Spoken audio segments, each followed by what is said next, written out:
Hello, you're watching At the Desk. I'm your host, Ben Lee. We are back after a 2-week break and a lot has happened since then, so let's get down with it. It's been several hectic weeks since our sentient blob of coagulated blood and cheese whiz of a president took office.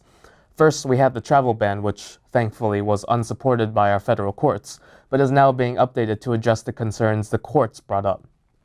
We've had a basket of deplorables take key high political office. Examples include Secretary of Education Betsy DeVos, the sports mom who takes her sports too seriously, whom we've covered in an earlier story. Attorney General Jeff Sessions, the racist granduncle no one invites over for Thanksgiving dinner, but still comes anyway. Secretary of State Rex Tillerson, that unsettling neighbor who spends too much time with your community's Boy Scouts, and Secretary of Energy Rick Perry, that one biology teacher that doesn't have a degree in biology, which this in itself is ridiculous. Rick Perry might be the Secretary of Energy. This is the same Rick Perry who forgot about the entire existence of this department when he attempted to run for president in 2011. Do you smell that in the air, people? It smells like bullshit. In addition to that, the administration continues to face allegations of illegal connections with Russian officials, which the FBI will not investigate. Trump defamed John Lewis, a House Democrat who walked with Martin Luther King Jr. during the Civil Rights Movement and stated his rather mistaken belief that Frederick Douglass is still alive. Trump has also tweeted about reviving the nuclear arms race, which not a good idea at all. He also held a solo press conference where he attacked the press continuously, criticizing them for asking tough questions. Now, do you see that door in the Oval Office, sir? You should go through it and get the f*** out of here, man. You're the president. You asked for this when you announced your campaign, won the Republican nomination, and won the presidency. Don't blame us for doing our jobs when you should be doing yours. But we all have to admit, we did get a glimpse of a presidential Donald Trump. He gave quite an inspirational speech where the highlight of the speech was an emotional moment for the widow of a fallen soldier, followed by about 2 minutes of applause. The only real thing that bothered me was how Trump joked about the length of the applause. I just thought it was done in poor taste. That's just me. But you know what's even better? Everyone ate this up like Cool Ranch Doritos. Pundits in almost every news channel stated that this speech marked the beginning of Trump's presidential term as the leader of the free world. Listen, I know everyone wants to be optimistic whenever a shred of decency comes out of Trump's mouth. But pay attention to the rhetoric. There's not a lot different compared to how he spoke during the campaign material-wise. The real difference is that he was just nice about it. He talked about the deplorable conditions of inner cities and the war on drugs as usual. He talked about the construction of the border wall with no real mention of how this will work logistically, as usual.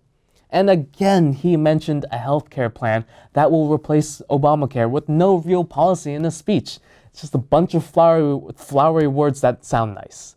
It was a solid speech, don't get me wrong. I think it did mark a new chapter in the Trump presidency. One without controversy or crazy talk. But like Jeb Bush's campaign, it was pretty short-lived. Yeah, you see this?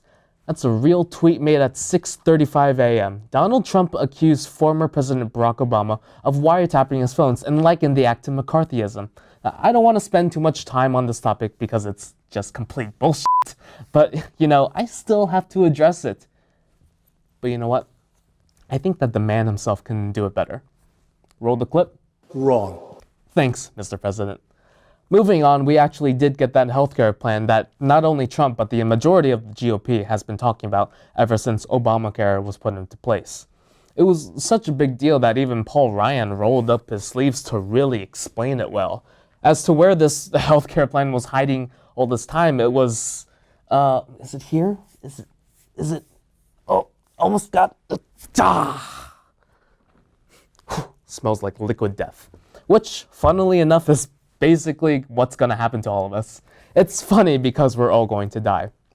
And even better, Sean Spicer had a little show and tell presentation specifically to show how much smaller the GOP healthcare plan is in comparison to Obamacare. Listen, I know the point was to show how much simpler the GOP plan is, and that might attract some people, yes. But that's not how healthcare works. It's complicated, it's hard. You have to make plans to cover nearly 320 million people. That's why Obamacare was so hefty. It was comprehensive because it had to be. So, Sean, let me tell you from experience. No matter what they tell you, size does matter. All jokes aside, there's kind of a big problem with Trump care. The elderly, sick, and impoverished don't really get covered, which actually kind of sucks, not gonna lie. It's not like they need the care more than those who are young and wealthy, right? Yeah, no. The real ironic part of this is that a lot of Trump voters were older voters. 52% of the votes from people 45 or older went to Trump. It's kind of a dick move. Trump promised better healthcare for less, but instead it's the complete opposite. It's worse healthcare for more. It's f***ed up and doesn't make any sense whatsoever. But we shouldn't judge something that we haven't seen implemented. As they say, let's give it a chance. Well, it has actually been implemented in a few rural towns. BC TV got a live video feed into one of these towns. Can you connect this in? Okay, let's show it.